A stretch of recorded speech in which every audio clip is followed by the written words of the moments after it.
Bienvenue sur ce cours sur le rôle de l'État. Alors, j'ai mis un titre un peu générique, le rôle de l'État comme sujet, parce qu'en fait c'est un cours assez fleuve, on va voir chronologiquement les différentes fonctions que l'État a pu avoir. Quelques précisions avant de commencer. L'État, c'est un chapitre qui est transversal. Si tu prends n'importe quel problème économique, tôt ou tard, il y a l'État qui rentre en jeu. Donc c'est vraiment un chapitre qu'il faut maîtriser de A à Z. Deuxième petite précision sur l'État, c'est un des plus vieux débats économiques, c'est un des plus vieux débats au sein des économistes, puisqu'en gros, on peut remonter jusqu'aux mercantilistes, voire avant, sur la question de est-ce qu'il faut que l'État intervienne dans l'économie, ou est-ce que le marché est autorégulé. Voyons cela.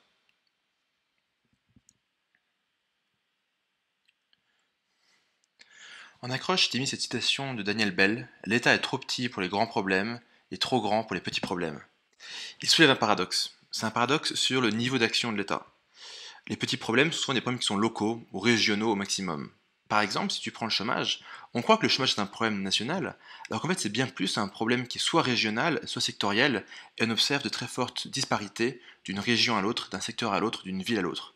Donc on pourrait penser que gérer le chômage, ça pourrait se faire justement à l'échelle régionale, ou à l'échelle même d'une ville, plutôt qu'avoir une politique nationale. C'est juste une idée comme ça. Un petit problème pour lequel l'État est trop grand. Petit, ça veut dire qu'il est localisé, ça veut pas dire qu'il est mineur comme problème. Comme grand problème, on pourrait citer l'écologie ou la régulation de la finance. C'est des problèmes qui se posent à l'échelle internationale et pour lesquels il faut trouver une solution également internationale et qui dépasse finalement les États et a fortiori les petits États. Typiquement, c'est pas la France à elle seule qui va régler le problème de la finance. C'est pas Hollande qui dit mon ami c'est la finance qui va permettre de régler ce problème ou de l'aborder de manière pragmatique. Il y a un deuxième paradoxe dans l'État qui n'est pas forcément soulevé par cette phrase mais qui est intéressant, c'est qu'on attend toujours plus de l'État mais personne n'est prêt à payer. En fait, on attend toujours, mais qu'est-ce que fait l'État? Qu'est-ce que fait l'État dans l'innovation? Qu'est-ce que fait l'État face au changement climatique? Qu'est-ce que fait l'État face à l'injustice sociale? Qu'est-ce que fait l'État face aux inégalités, etc., etc. Mais quand il s'agit de payer des impôts, là, il n'y a plus personne qui veut payer. Parce que c'est une forme de paradoxe de l'État, ce qui rend d'ailleurs la conduite des politiques économiques assez complexe. On peut définir l'État de la manière suivante: l'État est constitué de toutes les administrations ou institutions publiques qui ont la capacité de contraindre le citoyen au versement d'impôts dans le but de satisfaire des besoins considérés d'intérêt public. Tu peux mettre d'intérêt public ou tu peux mettre d'intérêt général si tu préfères. Une théorie incontournable sur l'État, c'est celle de Musgrave dans Théorie des finances publiques en 1959, qui identifie trois fonctions principales de l'État. L'affectation des ressources, autrement dit, c'est-à-dire que l'État va prendre en charge certaines productions, par exemple des services publics, la redistribution des revenus et des patrimoines, donc lutter contre les inégalités, par exemple, et la régulation de la conjoncture économique via des politiques contracycliques également, par exemple. Alors ces trois fonctions de Musgrave, comment dire, c'est un peu le truc de base qu'on veut entendre. Quand c'est pas dans la copie, on se demande mais où est-ce que c'est? Et inversement, quand on veut le mettre dans la copie, on sait jamais trop où le mettre. Alors quelle d'introduction, comme ça c'est fait, le correcteur est content, il a vu son Musgrave et tout va bien. Donc trois fonctions: affectation des ressources, redistribution des revenus et des patrimoines, et enfin régulation de la conjoncture économique. Petit piège, le sujet, ça sera probablement pas l'État, ça sera la politique économique, ça sera les administrations publiques, ça sera par exemple un type de politique particulière, l'austérité, la relance, la politique monétaire, la politique budgétaire, peu importe. Donc apprends les définitions des concepts qui gravitent autour du mot État. Sinon le sujet risque de te coincer. N'oublie pas que bien définir les mots du sujet, c'est un peu une condition sine qua non pour espérer une bonne note. Dans certains cas, même savoir définir correctement un mot complexe, typiquement institution, typiquement administration publique, juste avoir une bonne définition, ça peut suffire à avoir quasiment 15 parce que personne n'est capable de définir correctement ces termes. Ah oui, autre terme intéressant, évidemment la fiscalité. Bon, c'est déjà tombé, mais ça retombe tous les ans à l'oral, hein. Donc pareil, pense à bosser ce concept, à voir ce que ça veut dire, ce que ça implique, la différence entre les taxes, les impôts, etc. Voyons un petit peu l'histoire. Alors dans l'histoire ici, j'ai pas tellement mis des faits économiques, j'ai plutôt mis la succession des courants et de leur position sur l'État. Pour les mercantilistes, l'État doit organiser la compétitivité du pays, favoriser les exportations, limiter les importations, pour accroître la richesse dans le royaume, autrement dit la richesse du roi. On a ça chez Jean Bodin, on a ça chez Colbert par exemple. Donc on a une vision de l'État qui pilote l'économie au service du roi et au bénéfice finalement de la couronne. Les classiques, néoclassiques, d'ailleurs aussi les physiocrates, que j'ai pas mis ici, ont une vision plus libérale. Ils ont foi dans l'autorégulation des marchés et ils pensent qu'il faut laisser faire l'économie pour permettre justement la richesse des nations, pour permettre la prospérité, l'emploi, etc. On verra ça en détail dans le développement. Puis viennent évidemment les keynésiens qui remettent en question la position classique néoclassique, qui remettent en question cet optimisme des penseurs classiques et néoclassiques, en montrant que les crises non seulement sont possibles, mais en plus très récurrentes, et que face aux crises, il faut que l'État intervienne. Ça c'est Keynes. Les keynésiens iront un peu plus loin que Keynes. En fait, Keynes il dit qu'il faut intervenir en période de crise. Les keynésiens disent qu'il faut intervenir tout le temps. Donc les keynésiens vont nous dire il faut qu'en permanence l'État régule la conjoncture, favorise l'emploi, favorise la croissance. Par contre, dès que la croissance est en surchauffe inflationniste, freinez un peu le jeu, boum, pour que ça descende, et on fait du stop and go. Stop and go, ça veut juste dire un réglage fin de la conjoncture. Dès que l'économie ralentit, on relance. Dès qu'elle est en surchauffe, on la calme, on ralentit. On verra ça en détail dans le grand 1. Donc les keynésiens, une vision interventionniste de l'État. Puis à partir des années 80, on a le renouveau de la pensée libérale, avec les monétaristes, comme Milton Friedman, et avec les nouveaux classiques, comme Lucas ou Barrow par exemple. Ce renouveau de la pensée libérale va accompagner un désengagement de l'État, dans les principaux PDEM et PED, à partir des années 80 et 90. Les années 90, pourquoi? Simplement grâce au démantèlement de l'URSS, qui force les pays finalement à adopter le libéralisme et à renoncer à un dirigisme très strict tel qu'il existait sous une économie soviétique. Ça peut être pas mal en introduction, hein, vraiment, de repréciser les étapes du débat, voir le cheminement qui s'est passé. Tu prends pas 2 pages pour faire ça, hein. Tu prends 10-15 lignes. Et si tu peux mettre l'ouvrage de Smith en entier, par exemple, Recherche sur la nature et les causes de la richesse des nations, 1776, et l'ouvrage de Keynes, par exemple, Théorie générale de l'emploi, de l'intérêt et de la monnaie, 1936, tu mets ça en introduction, tu soulignes, ça fait bien. Pense aussi à apprendre les titres d'ouvrages en entier, pas juste Richesse des nations ou Théorie générale, vraiment tu mets le truc en entier pour que ça claque bien, que ça prenne une bonne ligne, ça fait très professionnel, c'est apprécié. Passons un petit peu à l'actualité sur le sujet de l'État. Alors, l'actualité. La grande question en fait, c'est est-ce qu'il y a trop de libéralisme, est-ce qu'il y a trop d'État? Si on écoute les libéraux, ils vont nous expliquer qu'on est oppressé par l'État. Si on écoute les auteurs plus keynésiens interventionnistes, ils vont nous expliquer qu'on est enfermé dans un paradigme néolibéral avec un marché débridé. Petite remarque, l'adjectif néolibéral est un petit peu péjoratif. En général, quand on utilise néolibéral, c'est pour critiquer le libéralisme. Donc toi, t'as pas à prendre position. Tu parles, si tu veux, de libéralisme, tu parles de renouveau de la pensée libérale, tu parles d'avancée des idées libérales, tu parles de politique libérale, si tu veux, mais tu évites l'adjectif néolibéral, s'il te plaît. Si on prend les auteurs qui critiquent le libéralisme, on peut retrouver Stiglitz, par exemple dans un article qui s'appelle Stagnation by Design en 2015, que j'ai cité dans le cours sur les crises. Dans cet article, il dénonce finalement ce paradigme néolibéral, là tu peux mettre des guillemets parce que c'est lui qui le dit, paradigme néolibéral, qui aurait accru la probabilité d'avoir des crises financières et accru également les inégalités entre les individus. On retrouve aussi dans la critique du libéralisme des auteurs comme Jacques Sapir, un français, ou Piketty, également un français. Pour Piketty, c'est le libéralisme et la globalisation financière qui a, entretenu et accru les inégalités, par exemple.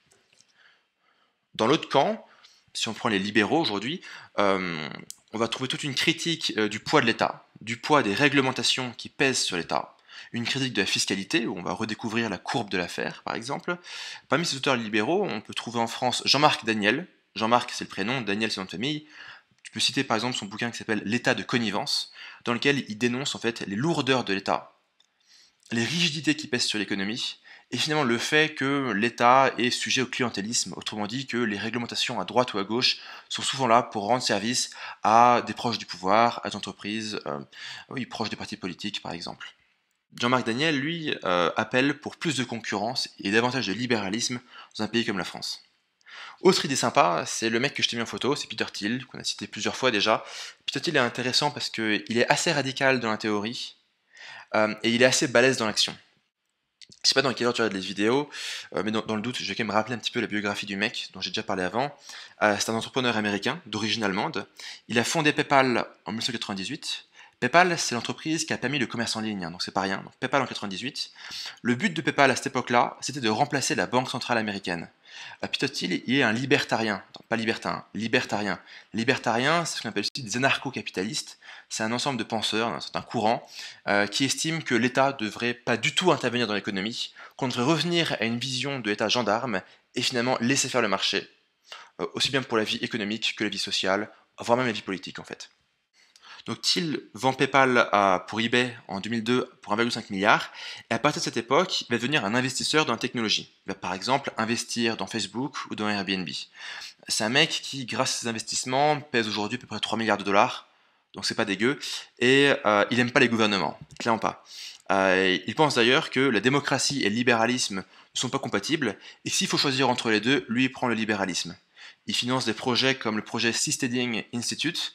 C'est un projet qui consiste à créer des îles artificielles dans les eaux internationales pour créer en fait de nouveaux pays, avec de nouveaux systèmes politiques, de nouvelles règles, et peut-être enfin appliquer des vraies règles libérales, puisque eux estiment qu'on n'a jamais vraiment pu appliquer le libéralisme, et qu'il est temps d'innover politiquement en créant ces îles-États dans les eaux internationales. Donc voilà, le mec finance ça, ce qui est assez intéressant, assez tendu, mais son idée n'est pas débile. Lui te dit que, en gros, un peu tragiquement, la dernière fois qu'on a innové en politique, c'était le fascisme et le nazisme, ce qui est évidemment une innovation assez pourrie, mais que depuis, on n'a rien essayé. C'est qu'en gros, la démocratie représentative est restée plus ou moins la même depuis 70 ans, et on n'a pas essayé autre chose, et lui montre qu'on a besoin de challenger en fait, les systèmes politiques en proposant des systèmes alternatifs, justement sur ces îles artificielles, pour pousser à l'innovation dans le domaine politique. Pour finir la bio du mec rapidement, il a aussi cofondé Palantir Technologies, qui est une entreprise de big data et d'analyse de données, dont les principaux clients sont les grandes banques de Wall Street et la CIA. Et c'est entre autres avec ces logiciels que la CIA a pu retrouver Ben Laden pour aller le déglinguer. C'est juste pour anecdote, enfin c'est assez marrant. Ce qui est assez, je dirais, surprenant, c'est qu'on a quelqu'un qui est très hostile à l'État et qui pourtant va très largement coopérer et travailler avec des organismes de surveillance de masse comme la NSA ou la CIA. Mais bon, après tout, chacun ses paradoxes. Allons voir maintenant le plan. Pour ce plan, j'ai choisi de faire un traitement chronologique de l'action de l'État. Dans le grand 1, on part de la vision de l'État gendarme, des classiques néoclassiques, pour arriver à l'État-providence. Dans le grand 2, on démarre dans les années 80 avec la critique de l'État-providence, avec la critique de l'État keynésien, pour montrer comment et pourquoi une justification théorique est apparue pour légitimer le libéralisme et le désengagement de l'État à partir de ces années. Ça, c'est le grand 2. Enfin, dans le grand 3, on va revenir vers des considérations d'actualité et voir comment les gouvernements sont à croisée des chemins. Est-ce qu'ils doivent faire des politiques d'austérité? Est-ce qu'ils doivent faire des relances? Et enfin, voir le rôle de l'État dans l'économie de la connaissance et dans la compétitivité d'un pays. Voyons cela.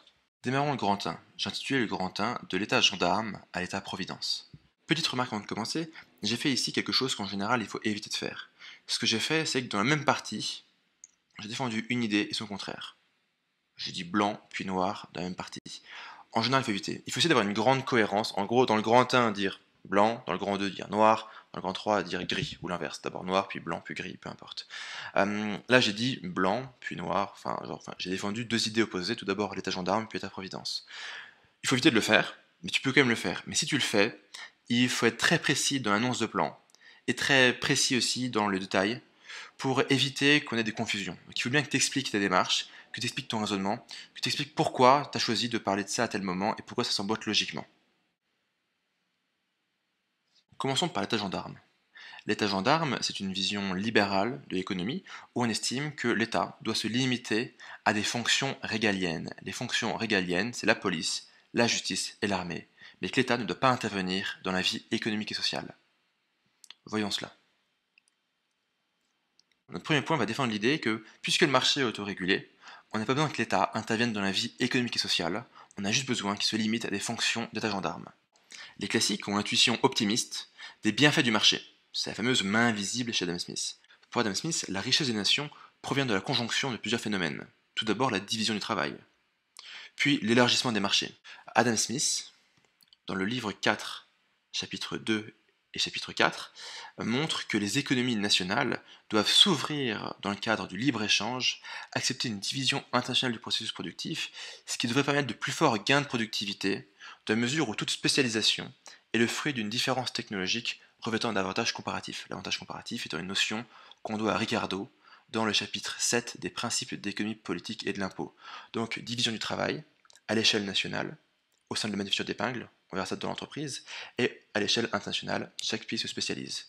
Les marchés s'ouvrent, aussi bien au sein d'un pays, entre les villes, les régions, etc., et à l'échelle internationale. Et si on laisse faire ça, alors la main invisible coordonnera les égoïsmes pour assurer l'intérêt général et la prospérité.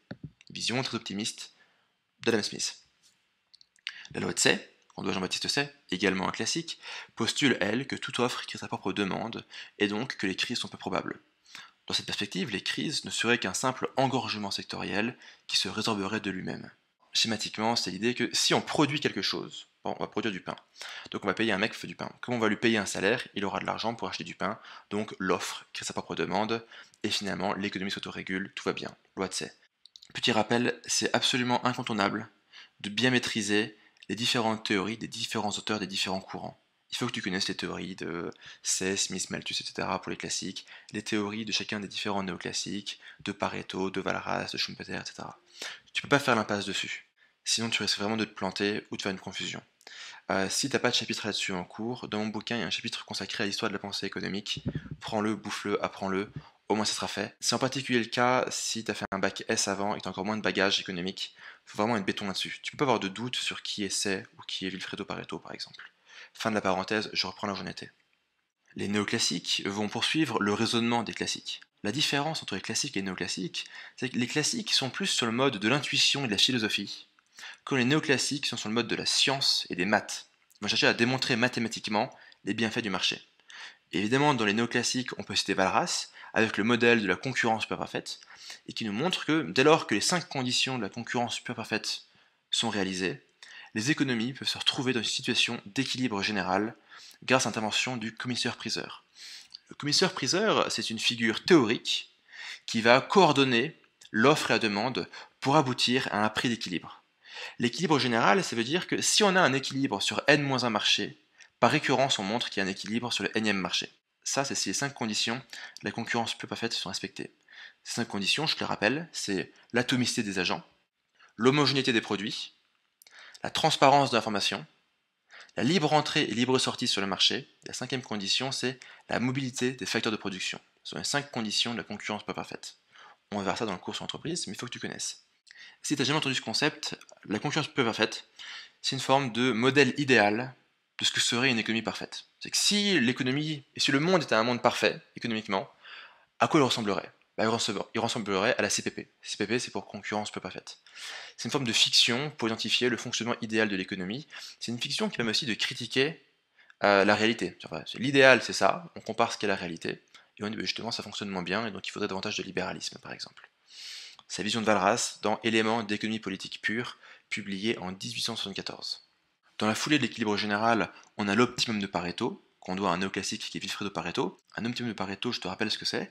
C'est une situation dans laquelle on ne peut pas augmenter le bien-être d'un individu sans diminuer le bien-être d'un autre. Le dernier concept que je voudrais aborder ici, c'est le graphique des surplus chez Marshall. Marshall, c'est également un néoclassique de l'école de Cambridge. Marshall nous montre que si on laisse faire le jeu du marché, et qu'on aboutit à un prix d'équilibre, c'est juste un prix qui est la résultante de la libre rencontre de l'offre et la demande. Je t'ai mis les graphiques ici. Tu vois, si l'offre rencontre la demande de manière libre, on va aboutir à un prix qui est le prix P étoile. Qu'est-ce qu'on observe? En fait, on observe qu'il y a certains consommateurs, pas tous mais certains, qui étaient prêts à payer plus cher. Tu vois, par exemple, il y en avait qui étaient prêts à payer P1 pour ce bien.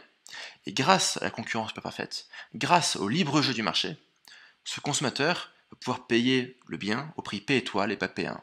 Il va donc pouvoir dégager un surplus. Le surplus en économie, ça ne veut pas dire grand-chose. En fait, ça renvoie au bien-être mesuré en argent. C'est un peu matérialiste, mais pourquoi pas. Donc on observe que le consommateur dégage un surplus. Parce qu'au final, il a le bien, plus du cash en plus. Il était prêt à payer plus cher le bien. Le surplus du consommateur est donc au-dessus le prix.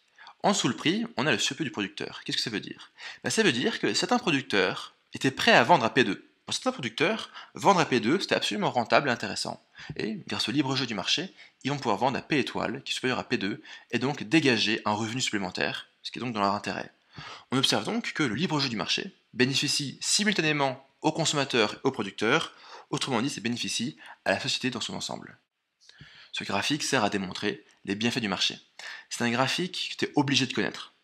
C'est-à-dire tu vas galérer dans le reste de ce cours si tu ne connais pas ce graphique, tu vas galérer dans la mondialisation si tu ne connais pas ce graphique, et à l'oral, si tu poses des questions de micro, tu as une chance sur deux que le point de départ, ce soit ce graphique-là. Donc si tu ne le maîtrises pas, ça fait vraiment mal. Bon, la bonne nouvelle, c'est qu'il n'est pas très compliqué à comprendre non plus. Si tu as des questions, comme d'habitude, tu m'envoies un mail. Passons au point suivant. Ce point suivant porte sur les défaillances du marché. Les défaillances du marché sont des situations dans lesquelles le libre jeu du marché conduit à des situations qui sont sous-optimales. C'est donc des situations qui justifient le rôle de l'État dans des cas très précis. Les défaillances du marché ont été mises en évidence par des auteurs classiques et néoclassiques. En fait, la pensée libérale n'est pas dogmatique ou stupide. Elle se rend bien compte qu'il y a des circonstances dans lesquelles il faut que l'État intervienne. On va voir lesquelles. Première circonstance, c'est ce qu'on appelle les biens collectifs. Un bien collectif, d'après la définition de Paul Samuelson, c'est un bien qui est non rival et non exclusif. Qu'est-ce que ça veut dire? Un bien non rival, c'est un bien dont la consommation par un individu n'empêche pas la consommation par un autre individu. Un bien non exclusif, ça veut dire que si un individu paye pour un service et qu'il l'utilise, et qu'un autre individu ne paye pas, l'individu qui ne paye pas, il peut quand même l'utiliser. Je vais prendre un exemple concret un peu classique, c'est l'éclairage public. Tu vois, l'éclairage public, il est non rival. Le fait que moi je sois éclairé, ça t'empêche pas toi d'être éclairé. Bon, à la limite, je te fais un petit peu d'ombre, mais ça s'arrête là. Ça, c'est non rival. Non exclusif, c'est si toi tu as cotisé, par exemple, ou tu as contribué financièrement à installer et à payer pour l'électricité publique, de l'éclairage, et que moi j'ai pas payé, tu peux pas m'empêcher, moi, de bénéficier de la lumière. Il n'y a pas un système de payage qui fait mets ta carte d'identité pour voir si dans cette rue, tu as payé pour l'électricité.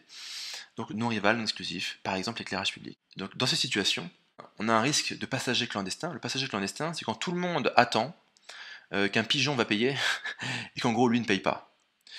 Le problème, c'est qu'à la fin de la journée, si tout le monde fait ça, il n'y a pas d'éclairage public. La solution est simple, l'État lève un impôt pour financer ce service public, l'éclairage public. Voilà. Notons qu'il existe aussi des biens collectifs qui ne sont pas financés par l'État. Par exemple, Wikipédia. Si tu prends Wikipédia, c'est non rival. Le fait que moi j'utilise Wikipédia ne t'empêche pas de l'utiliser. À moins que les serveurs soient saturés, mais c'est rarement le cas chez Wikipédia. Et c'est non exclusif. Qu'on ait payé ou pas, on peut quand même l'utiliser. Voilà, c'est une petite remarque. Mais garde vraiment en tête l'image de l'éclairage public pour justifier l'action de l'État, l'imposition et le service public. Autre cas de défense du marché très intéressant et très complexe, les externalités.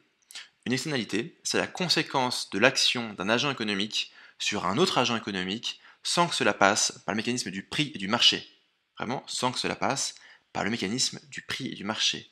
S'il manque ce morceau dans la phrase, ce n'est pas une externalité. Une externalité peut être positive ou négative. Positive, c'est quand l'action d'un individu contribue favorablement à la situation économique de l'autre. Prenons un exemple concret. Une entreprise va embaucher quelqu'un et va le former en interne. Elle va lui apprendre des compétences, elle va lui apprendre un métier, elle va lui apprendre à utiliser des outils, peu importe. Et puis un jour, ce salarié va décider de travailler pour une autre entreprise. Et bien la seconde entreprise, elle va bénéficier de l'effort de formation financé par la première entreprise sans avoir à la dédommager. Elle va bénéficier d'une externalité positive. L'externalité peut être négative aussi. L'exemple le plus célèbre, c'est la pollution. Une entreprise produit. Quand elle produit, elle verse, j'en sais rien moi, du mazout ou du kérosène dans la rivière. Ça pollue. Et ça nuit, je dirais, à la vie économique et sociale d'ailleurs des individus, des riverains. À nouveau, il faut que l'État fasse quelque chose pour régler l'externalité. En général, l'État intervient pour les externalités négatives. C'est vrai que les externalités positives, c'est moins grave, parce qu'à la fin de la journée, c'est pas comme s'il y avait des morts et des blessés, quoi. Donc l'externalité négative nécessite l'intervention de l'État. On va prendre l'exemple de la pollution. La première solution, ça serait d'attribuer des droits de propriété. Parce que le problème de l'externalité, c'est qu'il n'y a pas de droit de propriété. Autrement dit, ça peut être le fait d'une transaction. Tu pollues, à la base, tu dégages du CO2, le CO2 n'appartient à personne, l'air appartient à personne, donc finalement, il n'y a aucun moyen que ça passe par le marché. Cause suggère d'attribuer des droits de propriété, par exemple des droits à polluer. On va créer le marché de droits à polluer. Chaque entreprise a le droit de polluer X tonnes de CO2 par an. Certaines entreprises polluent plus que X, d'autres entreprises polluent moins que X. Donc les entreprises qui polluent moins vont pouvoir vendre des droits de polluer aux entreprises qui polluent trop. On va espérer comme ça mettre un prix sur la pollution et donc désinciter la pollution. Parce que polluer c'est cher, alors on est incité à moins polluer et donc à œuvrer dans l'intérêt général. Mais pour ça, il faut que l'État intervienne. La deuxième solution, face à une externalité négative, est de mettre en place le principe de la taxe pollueur-payeur que l'on doit à Pigou. Pigou estime que le pollueur doit dédommager la société via une taxe. C'est le graphique que je t'ai mis juste à côté. Dans ce graphique, on voit tout d'abord la demande, qui est une demande normale. Après, on voit le coût marginal privé. Le coût marginal privé, en gros, ça renvoie à l'offre. Le coût marginal privé, par exemple, c'est qu'est-ce que ça coûte pour une entreprise de produire une unité supplémentaire. Prenons ici par exemple une voiture qui coûterait 1000 euros. Je sais qu'une voiture c'est plus cher, mais prenons 1000 euros, c'est simple. Le coût marginal privé pour l'entreprise, c'est 1000 euros. Produire une voiture, ça coûte 1000 euros. Par contre, dès qu'elle produit une voiture, elle pollue. Et ce qu'elle pollue, ça coûte 200 euros à dépolluer par voiture produite. Donc on observe que le coût réel, en fait, donc le coût entre guillemets pour la société dans son ensemble, autrement dit l'entreprise plus l'ensemble des parties prenantes, c'est pas 1000, mais c'est 1200. C'est très simple, pour Pigou, il faut compenser ça par une taxe. Autrement dit, la taxe, c'est la différence entre P et P', qui viendrait compenser cette pollution. On remarque aussi que la taxe permet de réduire les quantités produites, puisqu'on passe de Q à Q'. Autrement dit, on produit moins, donc on pollue moins, et celui qui pollue va dédommager la société pour avoir pollué. C'est pas plus compliqué que ça, c'est le principe de la taxe pollueur-payeur. C'est un principe qu'on avait essayé de mettre en place, mais à chaque fois il y a des bons gros lobbies qui bloquent le truc.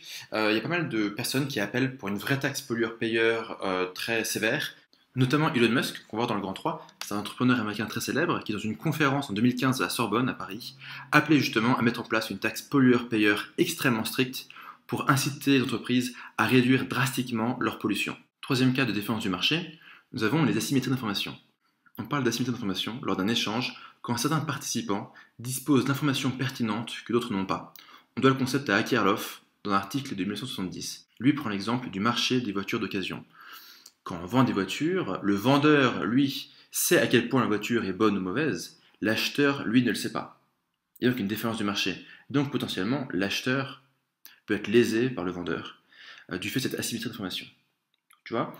Là, si on laisse faire le marché, si on laisse faire les égoïsmes comme le suggérait Adam Smith, on se retrouve dans une situation qui n'est pas optimale. La réponse pourrait être à nouveau une réglementation de l'État qui imposerait par exemple des contrôles techniques sur l'automobile pour qu'on puisse savoir pertinemment quelle est l'efficacité de l'automobile et quel est son état, par exemple. Donc ça, ce sont les asymétries d'information. Quatrième exemple, les monopoles naturels. Un monopole naturel est une situation dans laquelle il existe de fortes économies d'échelle, ce qui conduit l'économie à arriver quasiment systématiquement à une situation de monopole. Il faut dans ce cas-là que le monopole soit un monopole public pour éviter que l'entreprise en situation de monopole puisse abuser de sa position au détriment des consommateurs. Par exemple, la SNCF, qui est un monopole dans le transport ferroviaire en France. Petite digression sur la SNCF. La SNCF, c'est une entreprise publique qui a été créée en 1937. Elle ne fait pas partie des entreprises publiques créées lors des nationalisations d'après-guerre, 1937. Elle n'est plus vraiment en monopole au sens strict, puisque la Commission européenne a imposé de séparer la possession des rails, autrement dit RFF, Réseau Ferré Français, de l'exploitation des rails par la SNCF. Ce qui veut dire qu'en théorie, d'autres compagnies ferroviaires peuvent exploiter les chemins de fer en France et desservir les gares françaises. Bon, dans les faits, la SNCF reste quand même un monopole. C'est une petite parenthèse sur la SNCF et les monopoles naturels. Passons à l'idée suivante. Troisième et dernière idée, cette vision libérale de l'État, la vision des institutions. Ce que nous explique Karl Polanyi, P-O-L-A-N-Y-I, dans un bouquin qui s'appelle La Grande Transformation, publié en 1944, c'est que c'est l'État qui a mis en place les règles de marché qui ont permis en fait le marché. Il n'y a pas de marché sans avoir des règles structurantes, autrement dit des institutions. Par exemple, il n'y a pas de marché sans garantie de la propriété privée. La notion de propriété privée est fondamentale en économie. C'est entre autres North et Fogel qui ont travaillé dessus. Ce que nous montre North, c'est qu'on ne peut pas avoir de croissance, on ne peut pas avoir d'échange, on ne peut pas avoir de commerce sans garantie de propriété privée. Si tu crées une entreprise, tu innoves, tu achètes quelque chose, et que quelqu'un peut juste venir et te le prendre en toute impunité, bah tu vas pas le faire. Si on veut faire une analyse intéressante, on remarque que quasiment tous les pays qui économiquement ne fonctionnent pas dans le monde ont en commun que la garantie de la propriété privée n'est pas assurée. La Russie, tu crées une entreprise, il y a un pote de Poutine qui vient, il veut la récupérer, il la récupère. Tu es en Bosnie, tu crées une boîte, il y a un mec qui arrive avec une calache, il te la prend, tu peux rien faire. En gros, vraiment tous les pays dont les économies ne fonctionnent pas dans le monde ont quand même en commun ça, la propriété privée n'est pas garantie. Comme c'est pas garanti, est-ce que tu vas innover? Bah non. Est-ce que tu vas créer une entreprise et donc créer des emplois? Bah non, c'est pas ton entreprise demain, tu le fais pas. Est-ce que tu vas acheter pour revendre, pour faire du commerce? Bah pas vraiment, ceci, ce que tu achètes, on peut te le prendre du jour au lendemain en toute impunité, tu vas pas le faire. Donc la garantie de la propriété privée est décisive pour que l'économie de marché fonctionne. La garantie de la propriété privée est donc ce qu'on appelle une institution. Une institution en économie a une définition particulière. Si on prend la définition de North, une institution, c'est une contrainte établie par les hommes qui structurent les interactions humaines. On peut parler de contraintes formelles, par exemple la loi, la constitution, et de contraintes informelles, les normes, les comportements, les mentalités, par exemple. On voit donc que le concept d'institution est extrêmement large, mais pas forcément très compliqué. Tu vois, le sujet d'HEC, institution et développement, si tu connaissais en gros la définition d'institution, c'était un jeu d'enfant. D'ailleurs, pour info, cette année-là, si tu savais définir institution avec Douglas North un peu correctement, on t'offrait le 17. Voyons quelques institutions célèbres. Le Statute of Monopolies, en Angleterre, en 1623. C'est une des premières formes de loi sur les brevets. Le brevet, c'est quoi? C'est la propriété privée intellectuelle.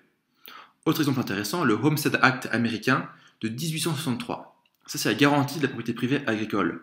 Les Américains sont confrontés à un problème, c'est qu'ils ont un grand espace qui est vide et qui appartient à personne. Enfin, il appartient aux Indiens, mais ils ont tous buté, donc au final, ça appartient à personne. Et donc, il faut répartir les terres. Donc, ils vont créer des règles qui disent que si tu, en gros, mets un enclos autour d'un terrain et tu exploites ce terrain plus de X mois, alors ce terrain t'appartient. On va donc mettre des règles du jeu pour organiser la conquête de l'Ouest. Ça, c'est le Homestead Act de 1863. Une loi beaucoup plus ancienne, la loi Le Chapelier, pendant la Révolution française. La loi Le Chapelier, c'est une loi qui va abolir les corporations. En gros, avant la Révolution, si tu voulais être maçon, il fallait être membre de la corporation des maçons. Avec la Révolution française, on va mettre en place le principe de la libre entreprise, autrement dit, n'importe qui peut exercer n'importe quel métier. C'est mis en évidence par l'article 7 du décret d'Allard qui précise, ouvrez les guillemets, il sera libre à toute personne de faire tel négoce ou d'exercer telle profession, art ou métier qu'elle trouvera bon. Il sera libre à toute personne de faire tel négoce ou d'exercer telle profession, art ou métier qu'elle trouvera bon. C'est le principe de la libre entreprise. Principe de la libre entreprise, garantie de la propriété privée, institution, corporation, c'est bien des mots qu'il faut te mettre en couleur, que tu apprennes et que tu réutilises comme d'habitude. Cette idée d'institution est intéressante parce qu'elle va nuancer l'optimisme des classiques et des néoclassiques. Il y a des néoclassiques, par exemple Hayek, qui vont nous expliquer que le marché est un ordre spontané, que le marché est un ordre naturel, qui a toujours précédé le pouvoir politique. North et Polanyi vont prendre un peu de recul et montrer que, si on n'a pas ces règles de fonctionnement, alors l'économie ne peut pas fonctionner proprement. Donc on voit que finalement, il faut aller au-delà de l'état gendarme pour un peu organiser, structurer l'économie pour que la croissance, le développement puisse avoir lieu. On conclut donc notre grand A sur une position un peu nuancée. Maintenant, on va passer à une vision interventionniste de l'État, avec entre autres la théorie keynésienne. Dans cette seconde sous-partie, on va rompre radicalement par rapport à la première. On va rompre par rapport à l'idée classique et néoclassique d'un marché autorégulé et d'un État qui est soit mineur, soit inexistant. C'est la vision keynésienne et la vision providence de l'État, qu'on va voir avec trois idées. La première, c'est le rôle de l'État face aux crises, donc une vision conjoncturelle de l'État.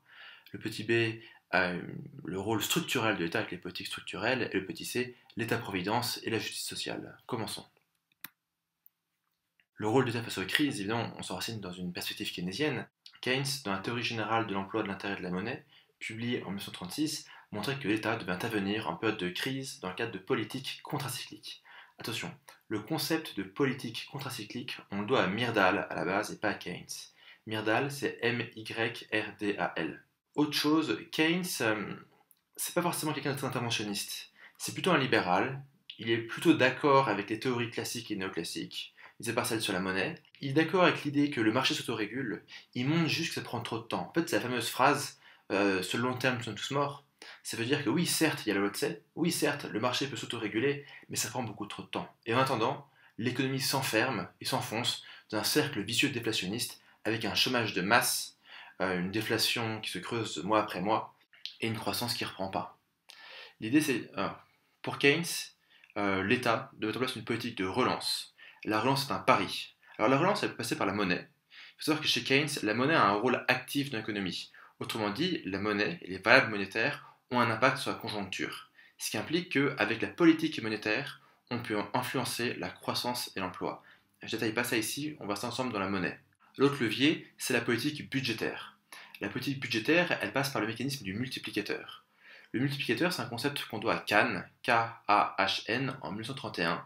Le multiplicateur, on peut le définir comme le fait qu'une variation d'une dépense, par exemple la dépense publique, entraîne une variation plus que proportionnelle du revenu national. De manière un peu caricaturale, Keynes décrit la chose suivante. Tu prends la moitié des chômeurs et tu les payes pour creuser un trou. Tu prends l'autre moitié des chômeurs et tu les payes pour remplir le trou. Ça sert à rien. Et par contre, tous ces gens-là vont être payés. Ils sont payés, ils vont donc ramener de l'argent chez eux, acheter à bouffer, ils vont aller au supermarché pour acheter à manger. Donc le supermarché va pouvoir embaucher d'autres gens pour travailler dans le supermarché. Le supermarché va aller voir ses fournisseurs pour acheter davantage de produits. Du coup, les fournisseurs, à leur tour, vont pouvoir embaucher, produire. Les gens qui vont embaucher vont au cinéma, par exemple. Comme ils vont au cinéma, ils vont pouvoir acheter du popcorn, il faut payer une nana pour vendre du popcorn, etc. L'idée du multiplicateur, c'est donc qu'une dépense initiale entraîne des revenus plus que proportionnels à moyen terme. La relance peut se faire à crédit par le déficit budgétaire. C'est ce qu'on appelle le deficit spending. En gros, l'État dépense à perte pour relancer la machine, puis compense ce déficit par les rentrées fiscales liées à la croissance qui intervient avec la reprise qui est permise par les dépenses publiques justement. On a pu étoffer cette partie avec le modèle Harrod-Domar qui montre pourquoi la croissance est toujours ce fil du rasoir, mais je détaillerai ce morceau dans le cours sur la croissance. Mentionnons brièvement les grands modèles keynésiens. Commençons tout d'abord avec le carré magique de Kaldor, qui montre que l'État doit maintenir de grands équilibres. Ces grands équilibres sont le plein emploi, la croissance, la stabilité des prix, autrement dit l'inflation maîtrisée, et l'équilibre extérieur, autrement dit ne pas avoir de déficit commercial, donc croissance, plein emploi, inflation maîtrisée et équilibre extérieur. Ça c'est le carré magique du Kaldor. On voit d'ailleurs que les keynésiens parlent en termes de grands déséquilibres, alors que les néoclassiques, avec Walras, parlaient d'équilibre général. Autre grand modèle keynésien, probablement le plus célèbre, le modèle ISLM de Hicks et Hansen. Hicks c'est H-I-C-K-S, Hansen H-A-N-S-E-N. Le modèle ISLM montre que l'on peut combiner une politique monétaire à une politique budgétaire à des fins de régulation conjoncturelle. Ça, c'est la phrase qu'il faut retenir par cœur. Le modèle ISLM montre que l'on peut combiner la politique monétaire à la politique budgétaire à des fins conjoncturelles. Je t'ai mis le graphique à côté. Je ne vais pas expliquer ici comment sont construites les courbes. Elle est écrite dans ta copie, tu n'as pas besoin d'expliquer comment et pourquoi sont construites les courbes. Tu les déplaces, tu mets 3 lignes et ça passe. C'est un peu triste, mais ça marche comme ça. Alors, qu'est-ce qui se passe? Imaginons tout d'abord qu'on fait une politique budgétaire. On fait une relance budgétaire. Ce qui entraîne une translation vers la droite de la courbe IS. La translation vers la droite de la courbe IS augmente le revenu. Le revenu, c'est Y. Mais a pour inconvénient d'augmenter le taux d'intérêt. On passe de I2 à I1. Cette hausse du taux d'intérêt est ce qu'on appelle un effet d'éviction. L'effet d'éviction, ça veut juste dire que la hausse du taux d'intérêt vient pénaliser l'investissement privé. On compense cet effet d'éviction par une politique monétaire expansive, on va dire on passe de LM à LM', de telle manière à avoir le revenu qui a progressé, puisque le revenu est passé de Y1 à Y3, tout en maintenant les taux d'intérêt inchangés à I2. Voilà, ça c'est le modèle ISLM qui montre qu'on peut combiner la politique monétaire, qui est illustrée par LM, à la politique budgétaire, qui est illustrée par IS. Tout simplement, tu mets ça tel quel. Autre grand modèle keynésien que tu peux mentionner, si tu veux, la courbe de Phillips, reprise par Samuelson et Lipset, qui montre qu'il existe un arbitrage fondamental entre l'inflation et le chômage. Autrement dit, si l'État lutte contre l'inflation, en général ça se fait au prix d'un chômage élevé, et inversement, si l'État veut lutter contre le chômage, la conséquence, c'est une inflation qui progresse. On verra ça dans le cours sur la monnaie. Évidemment, l'exemple qui illustre le mieux la théorie keynésienne, c'est le New Deal. Contextualisons le New Deal. Avant de parler du New Deal, c'est toujours important de contextualiser. Tu rappelles toujours qu'entre 1929 et 1933, aux États-Unis, le PIB recule de 45%, la déflation est de 20% et le chômage atteint 25%. Peu importe le chapitre. Ce que ce soit de la socio, la monnaie, l'État, le commerce international, ce que tu veux, dès que tu parles des années 30, tu mets ces 3 chiffres. Entre 29 et 33, PIB recule de 45%, déflation de 20%, chômage qui atteint 25%. Attention, le chômage n'augmente pas de 25%. Le chômage atteint 25% de la population active.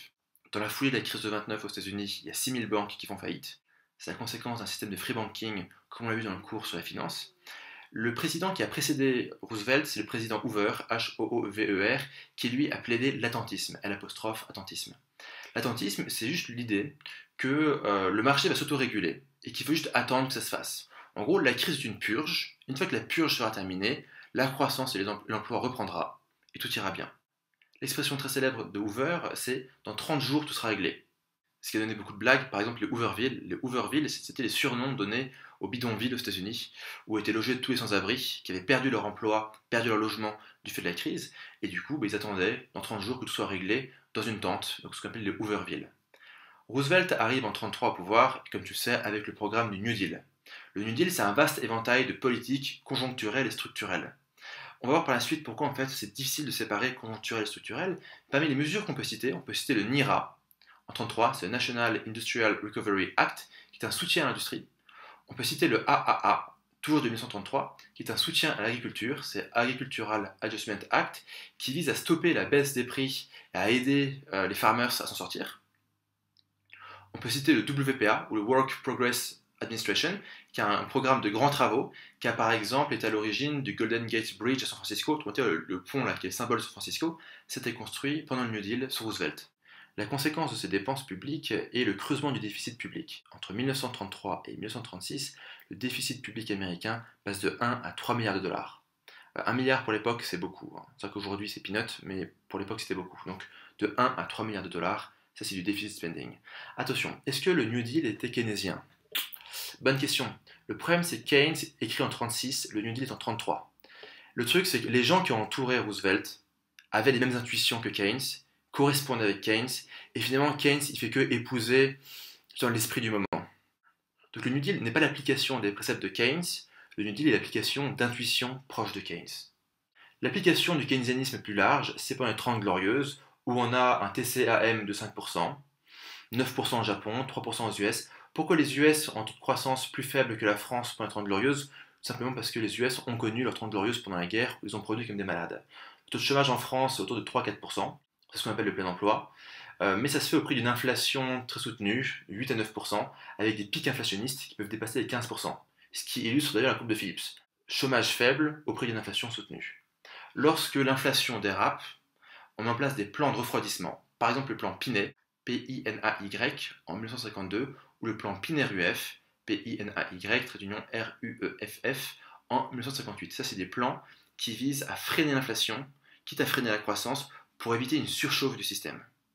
Freiner la surchauffe du système, c'est ce qu'on appelle le stop and go. Stop and go, on l'a vu en introduction, c'est que quand ça va bien, on fait rien. Quand ça va un petit peu trop bien, qu'il y a une surchauffe inflationniste, on calme le jeu avec un plan de refroidissement, comme le plan Pinay. Et par contre, quand ça va moins bien, on relance un petit coup avec la politique monétaire ou la politique budgétaire, conformément au modèle ISLM. Le réglage fin de la conjoncture, c'est un concept qu'on doit à Robertson, dans un bouquin qui s'appelle Essays in Monetary Theory de 1940. Prochaine idée, la politique structurelle. Une politique structurelle est une politique de moyen et long terme qui vise à transformer les structures de l'économie. Sa finalité est souvent d'accroître la croissance potentielle d'une économie nationale. On peut distinguer la politique industrielle, par exemple avec le gaullisme, on va créer des champions nationaux, Alstom, Areva, etc. On peut citer la politique de la concurrence, où on va, je dirais, encadrer les monopoles, lutter contre les ententes, par exemple.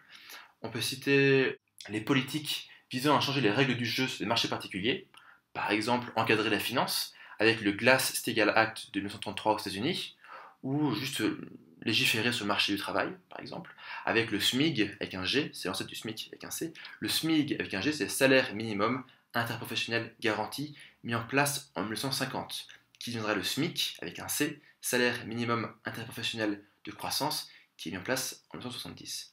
Autre politique, on peut parler de toutes les politiques d'infrastructure. On va créer des routes, des aéroports, des ponts. Et c'est là où, en fait, conjoncturel et structurel, c'est un peu ensemble. Parce que quand on crée un pont en période de crise, c'est du conjoncturel. On va créer des emplois, on va payer des mecs pour créer un pont. Mais une fois que le pont est créé, c'est des infrastructures qui contribuent à la productivité, c'est donc du structurel. D'où la complexité pour séparer conjoncturel et structurel. Donc, politique d'infrastructure. Dernière forme de politique structurelle qu'on pourrait citer, toutes les politiques de la connaissance, toutes les politiques qui visent à soutenir la recherche, par exemple avec le CNRS en France, ou des trucs comme ça. Une politique structurelle n'est pas intrinsèquement libérale ou interventionniste, ça dépend. Une politique de déréglementation financière est une politique structurelle libérale. Une politique de réglementation financière est une politique structurelle interventionniste, par exemple. Là, je te renvoie à l'article que j'ai écrit sur mon blog, je te mets le lien en dessous. Le fait est que pendant les 30 glorieuses, par exemple, les politiques structurelles sont essentiellement interventionnistes. On va encadrer la finance, on va nationaliser des pans entiers de l'économie, Renault, les banques, etc. On va planifier. Alors en France, c'est la planification indicative, qui est relativement soft. En URSS, c'est la planification impérative. La différence entre les deux, c'est qu'en URSS, on dit fais un boulon, tu fais pas le boulon, on t'envoie au goulag. En France, on te dit ça serait bien de faire un boulon, et voici l'incitation. Évidemment, l'URSS, politique structurelle extrêmement dirigiste. En URSS, on a le Gosplan, qui est l'organe qui va définir les plans quinquennaux, qui va définir les objectifs de l'économie, les objectifs des usines et des différents districts et des différentes régions, le Gosplan. Donc évidemment, l'URSS structurelle à balle, interventionniste, dirigiste à balle. Ça c'était le petit passage sur la politique structurelle. Voyons maintenant l'État-providence, est-ce que ça implique? L'État-providence est une forme d'État qui se dote de larges compétences réglementaires, économiques et sociales, en vue d'assurer une panoplie plus ou moins étendue de fonctions sociales au bénéfice de ses citoyens. Cette nouvelle forme d'État s'affranchit évidemment de la conception libérale d'un État limité aux fonctions d'ordre et de sécurité, autrement dit aux fonctions régaliennes. Pour Rosan Vallon, la philosophie de l'État-providence s'enracine dans la Révolution française et dans la logique du contrat social. Historiquement, on distingue deux grands modèles, le modèle bismarckien et le modèle beveridgien. Le modèle bismarckien est un mécanisme qui se base sur l'assurance sociale. On va demander aux salariés d'être assurés, on va mettre en place des caisses de sécurité sociale. Un système qui est privé. Et en gros, t'es assuré, et si t'as un pépin, t'as l'assurance. Par contre, si t'es pas assuré, c'est ton problème. Ça veut dire qu'il y a un système de prestation qui est une contrepartie de la cotisation. Si t'as pas cotisé, t'as rien. Le modèle beveridgien, c'est un modèle universel, financé par l'impôt. Autrement dit, chaque membre de la société a le droit de bénéficier de ces services, et tout le monde paye via l'impôt. Ce n'est pas une cotisation auprès d'une caisse, c'est tout le monde paye l'État via l'impôt, et l'État met ça en place. Beveridge versus Bismarck. Donc Bismarck, la logique de l'assurance, logique assurantielle, Beveridgien, une logique universelle. Pour l'anecdote, Bismarck met en place des lois sociales dans les années 1880, mais il fait ça pas par conviction, il fait ça juste pour couper l'herbe sous le pied au SPD, autrement dit aux sociodémocrates. Le problème auquel était confronté Bismarck, c'est qu'il y avait beaucoup de protestations ouvrières, beaucoup de mouvements ouvriers et politiques qui plaidaient pour des formes d'État-providence. Et c'est derrière cette revendication que s'organisait une protestation politique. Bismarck, en fait, en répondant à ce besoin, a détruit tous les arguments de l'opposition et en gros a eu la paix pendant 30 ans, quoi. C'était l'idée. Donc c'est un argument purement politique, il n'y avait aucune foi, je dirais, dans l'État-providence ou dans la volonté d'aider son prochain, pour employer une terminologie un peu chrétienne. Une typologie assez célèbre qu'il faut que tu connaisses, c'est la typologie de Gösta Esping Andersen. Lui, il montre qu'il y a 3 types d'État-providence. Il y a le welfare state libéral, où l'État n'intervient qu'en dernier recours et cherche à contraindre les individus vers un retour rapide sur le marché du travail. Ça, c'est les États-Unis et l'Angleterre, par exemple. Puis on a un modèle conservateur corporatiste, basé sur le modèle bismarckien, où la qualité de la protection sociale dépend de la profession et des revenus, selon en fait, une logique d'assurance comme on l'a vu. C'est-à-dire un modèle d'assurance sociale obligatoire, généralisé, adossé au travail salarié. D'après Esping Andersen, on a ça en France, mais aussi en Allemagne. Puis on a un régime social-démocrate, qui au contraire du régime conservateur, vise à renforcer la possibilité d'une indépendance individuelle et dont la spécificité la plus frappante est peut-être sa fusion entre la protection sociale et le travail. C'est ce qu'on trouve très largement dans les modèles scandinaves, au Danemark et en Suède. Si on veut donner quelques dates, quelques éléments historiques, on peut citer les lois Bismarck dans les années 1880 en Allemagne, on peut citer l'ordonnance Larocque en 1945 en France qui crée la caisse de sécurité sociale, on peut citer le NHS britannique à la même période. Plus tard aux États-Unis, autour de 1966, on a le Medicare et Medicaid sous Johnson qui vient en aide aux pauvres et aux personnes âgées. Voilà, c'est les quelques grandes dates sur les modèles sociaux. Évidemment, tu es libre d'aller en chercher davantage. Un sujet sur le dialogue social, un sujet sur la protection sociale, c'est pas impossible que ça tombe. Donc je t'invite à faire des petites recherches de ton côté et à rassembler quelques connaissances là-dessus. On finit cette partie sur une validation de l'intervention de l'État. Néanmoins, on voit venir le problème. Le problème, c'est celui du poids de l'État dans l'économie. C'est ce que met en évidence Peacock et Wiesmann à travers l'effet de cliquet. Peacock et Wiesmann montrent statistiquement, dans les années 60, que dès qu'il y a une crise ou une guerre, le poids de l'État dans l'économie progresse. Mais qu'une fois que la guerre est finie, le poids de l'État ne revient pas à son niveau d'avant-guerre. Tu vois, par exemple, avant la Première Guerre mondiale, les dépenses de l'État en France, c'était à peine 10% du PIB. Après la Première Guerre mondiale, c'était 20%. Et on n'est jamais revenu en dessous de 20%. Donc, ça marche par cliquet, par palier. Dès que tu montes un palier supérieur, tu reviens jamais avant. C'est une théorie qui peut être invalidée par les faits de l'actualité récente, mais qui, sur une perspective de très long terme, est assez justifiée. Donc Peacock et Wiesmann, l'effet de cliquet. Il y a aussi un nom un peu ronflant pour dire cet effet, tu peux appeler ça l'effet de non-réversibilité totale de l'intervention de l'État. Donc l'effet de non-réversibilité totale de l'intervention de l'État. Mais si tu dis effet cliquet, ça passe. C'est un petit peu la transition. Passons maintenant au grand 2.